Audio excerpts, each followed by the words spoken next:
संतों ने कहा राम जीवन शरण जी से कि आप जो है जगन्नाथ भगवान से प्रार्थना करें।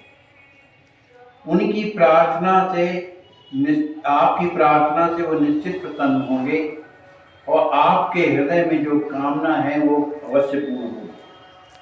संतों की उस बात को मान करके रानी के सहित श्री राम जीवन शरण वहीं संतों के सामने कुछ गांव के लोग भी थे, उनके सामने हाथ जोड़ करके जगन्नाथ भगवान की वहीं से स्तुति करने लगे। अशेषं विशेषं प्रजेशं सुरेशं फणितं प्रवीरं परेशं प्रवाणं शरत्पद्ममित्रम् अभवाङ्ग सुहागं नमो देवदेवं प्रियं राधिकेशं ब्रजाधीशरूपं मोक्षभूपं कलाढ्यं सुखाढ्यं धनाढ्यं सुरेशं धराधारहारं प्रसिद्धं पुराणं नमो देवदेवं प्रियं गोकुलेशम् अजं राम भक्तां प्रशान्तं प्रगल्भं मनोज्ञं किशोरं प्रभोदाररूपं महाराजरूपं विरागस्वरूपं नमो देवदेवं प्रियं रुक्मणीशं महायोगितत्त्वं नमो शीलमूर्तिं नमो श्रीसुभद्राबलं श्रीसमेतं नमो भातृभद्रं दयालु सुखेतं नमो देवदेवं प्रियकन्यकेशं नमो श्रीसुरेशं गुडाकेशदेवं युगेशं किरीटं व्रजेतं मखेशं महामोहहारं सुकल्याणकामं नमो देवदेवं प्रियं यादवेशं प्रियं देवकीनन्दनं वासुदेवं यशोदाकुमारं प्रभो नन्दलालं सदा धीरं कर्णं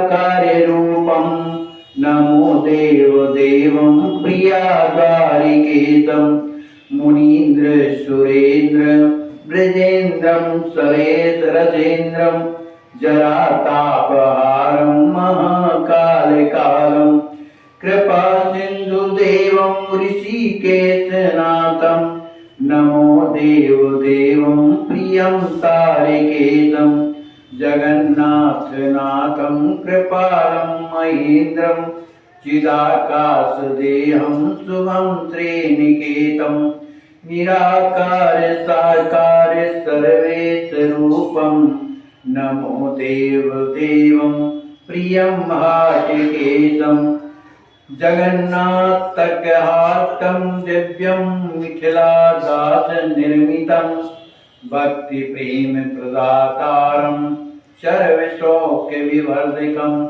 ये पठन्ति सदा नित्यं श्रद्धाभक्तिसमाविन्तं ते सर्वे भक्तिसम्पन्ना भविष्यन्ति न संशया। इस तरह से श्री राम जीवन शरण जी ने जगन्नाथ भगवान के चरणों में प्रार्थना की।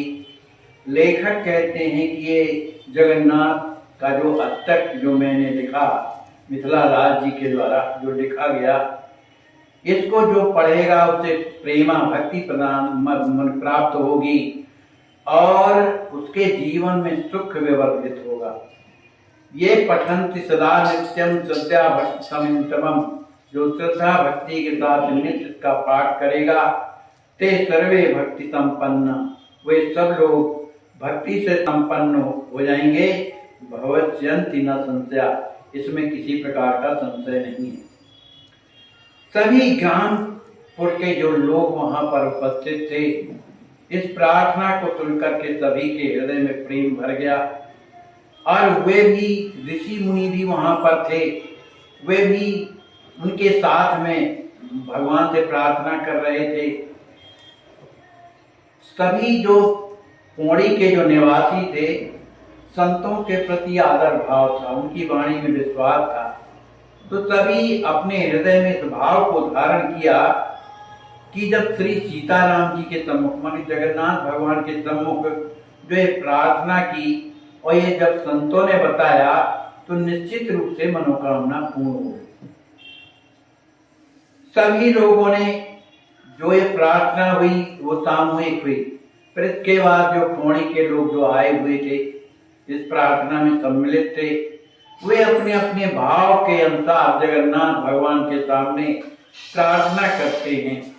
कहते हैं, हे प्रभु, आपके अलावा संसार के लोगों को चाहने वाला कौन है?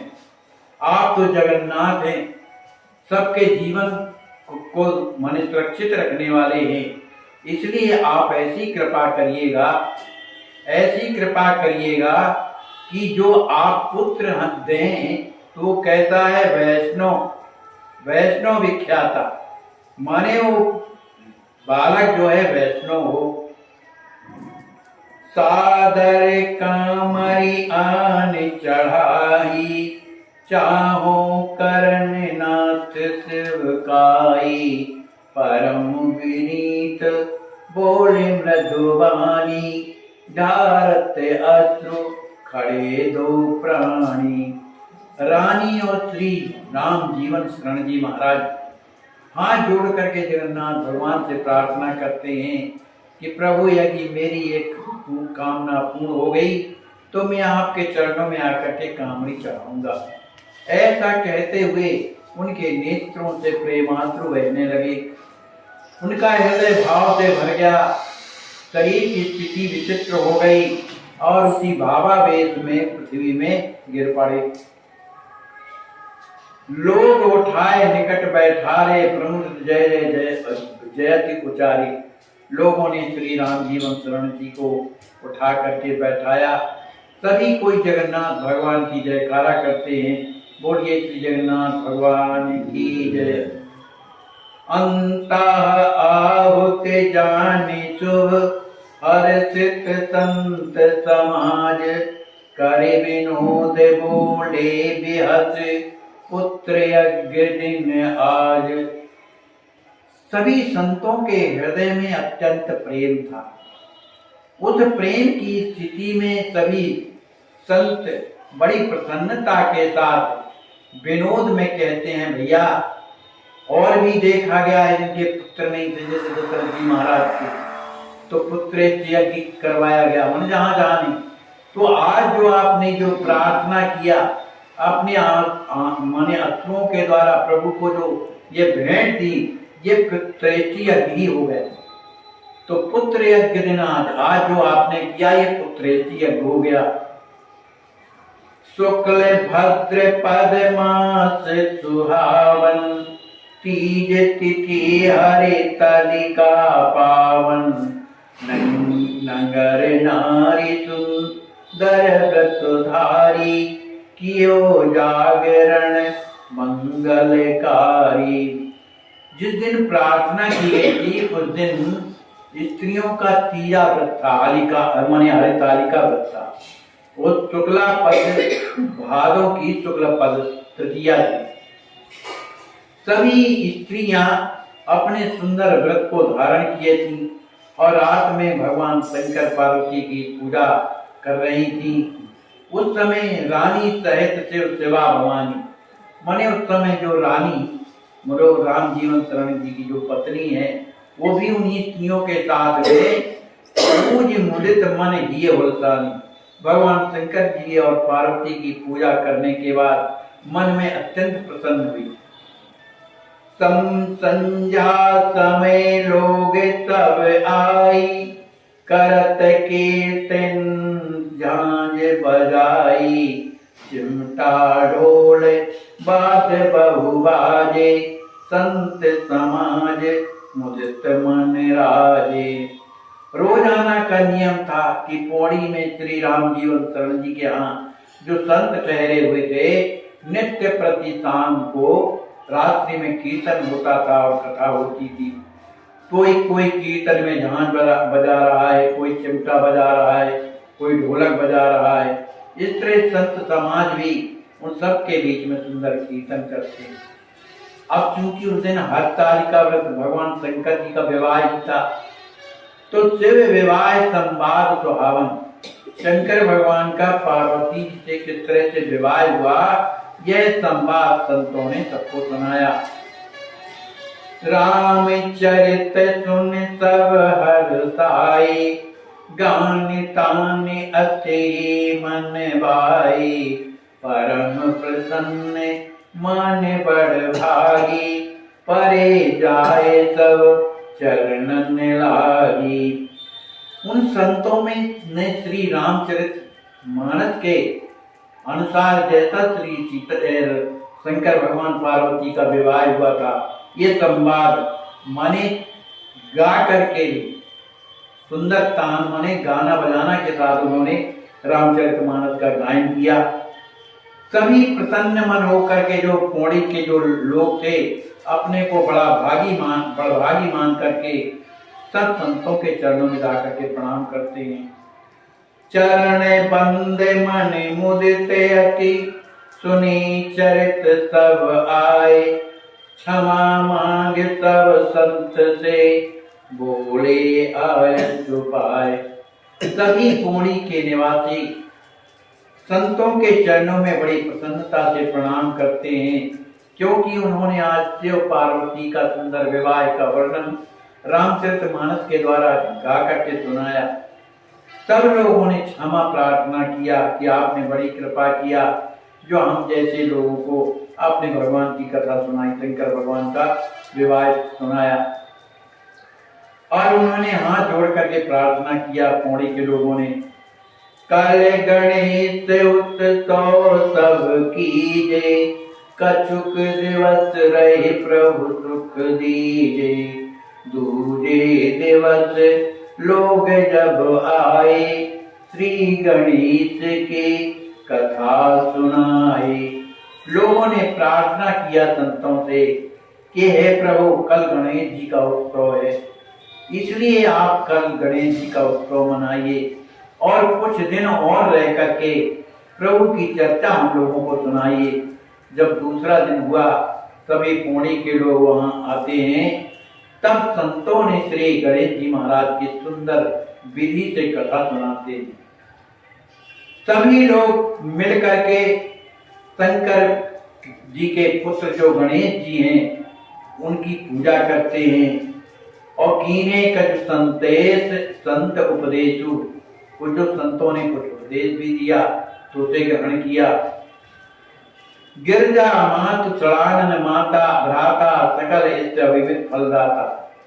संतों ने कहा कि गिरजा के जो पुत्र जो चढ़ानन है, उस और समस्त जो इष्ट हैं, मन शंकर जी की जो पढ़कर हैं, वो जो इच्छा आप करेंगे उस तरह का फल देने वाले हैं। भगवान गणेश जी क्या है? विघ्न हरण, विघ्नों का हरण करने वाले, मन की कामना को पूर्ण करने वाले और रिद्धि सिद्धि के प्रदाता हैं, क्योंकि उनकी पत्नियां का नाम ये रिद्धि और सिद्धि, तो उसे प्रदान करने वाले हैं। सो तुम्हार कली है कल्याण, वही शंकर भगवान, उनके मने जो पुत्र जो गणेश जी हैं, वो आपकी मनोकामना पूर्ण करेंगे, आपका कल्याण होगा। प्रथम पूज्य गणपति भगवान, माने उन्होंने पहले गणेश भगवान की पूजा की। सभी ग्राम पौड़ी ग्राम के लोग अत्यंत पुलकित हैं, प्रसन्नचित्त हो रहे हैं और संतों ने यह आशीर्वाद दिया कि भगवान की कृपा से आपके यहाँ पुत्र भी होगा, श्री राम जी उद्धार किया। इस आशीर्वाद को सुनकर के सब भय सुखारी, सभी पौड़ी ग्राम के लोग अत्यंत प्रसन्न हो गए। सहित स्नेह मगन मन बानी, बोले विप्र प्रेम रसानी। बड़ी प्रसन्नता में भरे हुए श्री राम जीवन शरण जी हाथ जोड़ करके संतों से कहते हैं, नाथ कृपा मो पर करहु, जानी आपनो दास, ऋषि पंचमी महत्व कछु, वर्णन सहित उल्लास। श्री राम जीवन शरण जी ने प्रार्थना किया संतों से कि प्रभु मुझ पर आप कृपा करते हुए अपना दास जान करके जो ऋषि पंचमी माने उसी समय भादों में पड़ती है, इस ऋषि पंचमी का जो महत्व क्या है आप इसे हम लोगों को बताने की कृपा करें। ऋषि पंचमी अमित फलदायी कहे संत सादर हरसाई। संतों ने कहा भैया ये जो ऋषि पंचमी है ये अनेकों फल को देने वाली। ऋषि मुनि पूज सब प्रेम पवाए कोटि जन्म के पाप नसाए। जो ऋषि पंचमी के दिन साधु संतों को बड़े प्रेम से भोजन कराता है उसके करोड़ों जन्म के जो पाप है वो नष्ट हो जाते हैं। ऋषि मुनि संत राम समुदानी प्रेम सहित बिनवत जो प्राणी। जो नर होए संत अनुरूपा सो नहीं परे कवं भव कूपा। संत लोग कहते हैं ऋषियों और मुनियों संतों को राम जी के समान जो है मान करके उनका आदर करना चाहिए और ऐसा जो प्रेम से उनसे प्रार्थना करता है उनकी जो सेवा करता है तो वो मनुष्य जो है कभी भवकूप में पड़ता नहीं, माने आवागमन का चक्कर उसका समाप्त हो जाता है। जीवन लाभ जगत में भाई राम धाम जावे हर साई। यह सुन दुजवर कीन विचारा यही ते सुलभ न कछु संसारा। संतों ने कहा कि जीवन का जो परम लाभ है वो क्या है कि संतों की सेवा करने से उसे परम पद माने साकेत की प्राप्ति होती है। तो जो संतों की सेवा करते हैं उसे निश्चित रूप से राम धाम जावे हरसाई बड़ी प्रसन्नता के साथ श्री राम जी के धाम साकेत में वो जाता है। इस बात को जब श्री राम जीवन शरण जी ने सुना तब उन्होंने मन में विचार किया कि इससे बढ़कर के सुलभ और क्या है। मैंने संत हमारे यहाँ आते हो आए हुए तो इन्हीं की सेवा करना यही तो हमारा धर्म है, इसी के द्वारा सब कुछ मिलना है। तो दूसरे दिन क्या किया, प्रातः काल दध दूध मंगाई पूजत हित सब साज सजाई। सवेरा जब हुआ तो दूध दही और भी जो आवश्यक वस्तुएं हैं संतों की पूजन के लिए उन्होंने मंगवाई। सजल नयन लोचन भरिवारी कर पूजा आरती उचारी। संतों की पूजा कैसी की, सजल नयन प्रेमाश्रु भरे हुए हैं उनके नेत्रों में और उसी स्थिति में उन सब की पूजा करते हैं और आरती उतारते हैं। ऋषि मुनि संत समाज बिच सुंदर वेश बनाए। आज पधारे जन्मित सकल देव समुदाय। सभी ऋषि पंचमी होने के कारण सभी जितने संत थे आज थोड़ा बढ़िया पहन करके आए। पगलबंडी कोई माला धारण किया, माने आज सुंदर बन करके आए, है ना। आज पधारे जन्म हित सकल देव समुदाय, माने राम जीवन शरण जी महाराज कहते हैं कि आज हमारा जीवन धन्य हो गया। आप देवताओं के समान, आप माने संत लोग जो हमारे यहाँ समुदाय में पधारे, माने सभी कोई जो पधारे। इसके बाद श्री राम जीवन शरण जी ने सबको सुंदर भोजन कराया और सुंदर वचनों से उनका स्वागत किया। समदर्शी तुम सहाय सयाने तेरो ओरजन कौन बखाने। सभी संतों ने अपने हृदय में विचार किया, इनकी रहनी कैसी है, इनका चाल चलन कैसा है, इनकी कथनी कैसी है। माने सब संतों जैसे कथनी, उनकी रहनी संतों जैसे। ऐसा समदर्शी तुम सहाय सयाने। संत समदर्शी है ना, और सहाय में सयाना कौन है, जो धर्म को जाने वही सयाना है। तेहरो गुण जय कौन बखाने। राम जीवन शरण जी कहते हैं कि संतों के लिए कि आपके जो आप तो समदर्शी हैं, आप सहाय सयाने भी हैं, तो आपके मन संतों को के गुण को कौन ऐसा संसार में है जो वर्णन कर सकता है। अब जनि धीर धारी तुम भाई, आज्ञा देव हमहि हरसाई, पूरी हैं सकल मनोरथ तोरे, बचन